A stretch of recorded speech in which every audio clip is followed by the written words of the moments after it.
Ibu, sekarang ke tanda-tanda terjadi kekerasan seksual. Ini ada 8 tanda dilihat dari gerakan-gerakan tak wajar. Yang pertama, kedua bahu terangkat sehingga menutupi leher. Ini gerakan refleks seseorang untuk melindungi tubuhnya.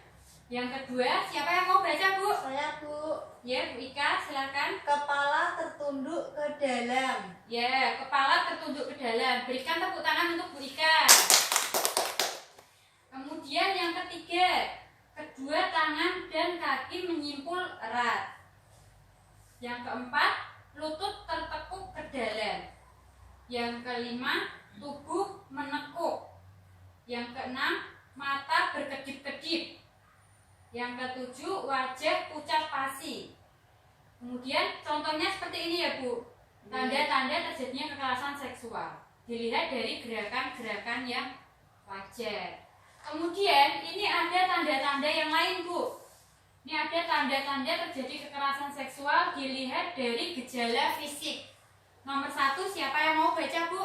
Ya, Bu Rima, silahkan. Sakit jika memakai celana dalam dan mengeluh kesulitan atau kesakitan saat BAB dan BAK. Ya, sakit jika memakai celana dalam dan mengeluh kesulitan atau kesakitan saat buang air besar dan buang air kecil. Kemudian yang kedua, cedera pada buah dada, bokong, perut bagian bawah, paha dan sekitar alat kelamin atau dubur. Kemudian memar di bagian tubuh atau gigi cedera atau tanggal saat pelaku menyergap dan memaksa korban merapat di dinding dan korban melawan. Ini menurut David Givens, seorang peneliti bahasa tubuh. Kemudian ada rasa panas dan nyeri di area genital dan terasa sakit jika disentuh. Kemudian cara jalan yang tak wajar, agak mengangkang. Kemudian ditemukan bekas bercak darah atau cairan di celana dalam anak dan kemungkinan ditemukan bagian pakaian yang robek atau kancing yang lepas karena ditarik paksa. Nah, ini tadi tanda-tanda terjadinya kekerasan seksual dilihat dari gejala fisiknya. Kemudian ada tanda-tanda kekerasan seksual lain jika dilihat dari gejala psikisnya. Nah, ini ada yang mau baca, Bu? Saya. Ya, Putri, silahkan. Anak berubah ekspresi, pendiam, cemas, gelisah, mengurung diri, takut ditinggalkan sendirian. Ya, berikan tepuk tangan untuk Putri. Nah, tanda-tanda terjadinya kekerasan seksual dilihat dari gejala psikisnya. Itu ada anak berubah ekspresi, menjadi pendiam, cemas, gelisah, mengurung diri, dan takut ditinggalkan sendirian. Kemudian menunjukkan keluhan-keluhan fisik yang tidak dapat dijelaskan penyebabnya, seperti pusing, sakit perut, atau masalah makan. Kemudian sulit tidur dan mimpi buruk diikuti mengigau. Biasanya ada anak yang tidak pernah mengigau. Mengigau niku napa, Bu? Lindur, Bu. Oh, lindur. Lindur niku bahasa Indonesianya mengigau. Oh, gitu. Jika ada anak yang semula tidak pernah mengigau, mboten nate nglindur, Bu. Lah kok delalah niku mengigau, napa nglindur? Lah niku bisa jadi ciri-ciri anak itu mengalami kekerasan seksual. Kemudian ada sulit konsentrasi dan sulit belajar sehingga tidak mampu menyelesaikan tugasnya. Kemudian perilaku kemunduran seperti menghisap ibu jari, kemunduran kemampuan bicara dan mengongkol. Tuh. Nah, jika tanda-tanda ini terjadi di sekeliling ibu, misalnya ada di lingkungan ibu, apa yang akan ibu lakukan? Lapor, Bu.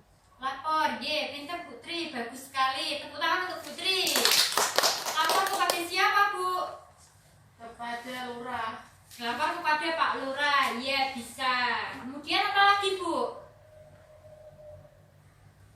Mboten ngertos. Oh, bola kertas. Kita beralih, Bu, ke sini. Nah, ini ada hal-hal praktis agar anak terhindar dari kekerasan seksual. Ini, Bu, yang pertama, ajarkan anak mengenal bagian tubuh sensitif mulai mulut, leher, dada, daerah selangkangan dan pantat. Dadose Bu, lara-lara jenengan niku ajari bagian-bagian sensitif Bu. Jangan biarkan anggota keluarga yang bukan anggota keluarga untuk memegang mulut, leher, dada, daerah selangkangan dan pantat. Lanang wedok Bu. Yes, semuanya. Tidak boleh Bu, batasi. Bentar. Terus ajarkan anak untuk berani mengatakan tidak atau jangan, atau lari ketika ada orang yang ingin menyentuh bagian tubuh sensitif. Nah, mulai anak-anak yang jenengan kecil, jenengan ajarkan anak-anaknya untuk mengatakan tidak atau jangan kepada orang yang akan menyentuh bagian sensitifnya. Ibu, kemudian pastikan jalur yang dilalui anak keluar rumah aman. Kemudian pastikan anak selalu dalam pengawasan orang tua, termasuk dalam kegiatan online atau internet. Nah, ini penting Bu. Biasanya sekarang anak-anak kan sudah memegang HP sendiri-sendiri ya Bu. Nah, perhatikan juga apa yang diakses oleh anak-anak jenengan. Ibu selalu dipantau. Kemudian pastikan anak bersama orang yang dikenal dan dipercaya. Kemudian ajarkan anak untuk tidak menerima pemberian apapun dari orang yang tidak dikenal. Biasanya kalau anak-anak kecil, biasanya kan di sekolah atau di jalan menemui orang ya, ada orang yang akan memberi anak tersebut. Nah, kita ajarkan kepada anak kita untuk jangan selalu menerima pemberian apa yang orang tidak kenal. Gitu ya Bu? Kemudian pastikan rumah aman dari bahan pornografi. Nah, ini nggih boten nggih ya Bu? Nggih. Boten pernah nonton Bu. Terus berikan kontak yang bisa dihubungi dalam situasi apapun. Kemudian dengar cerita anak pada kejadian-kejadian apapun. Nah, seperti itu Bu. Ada yang mau ditanyakan?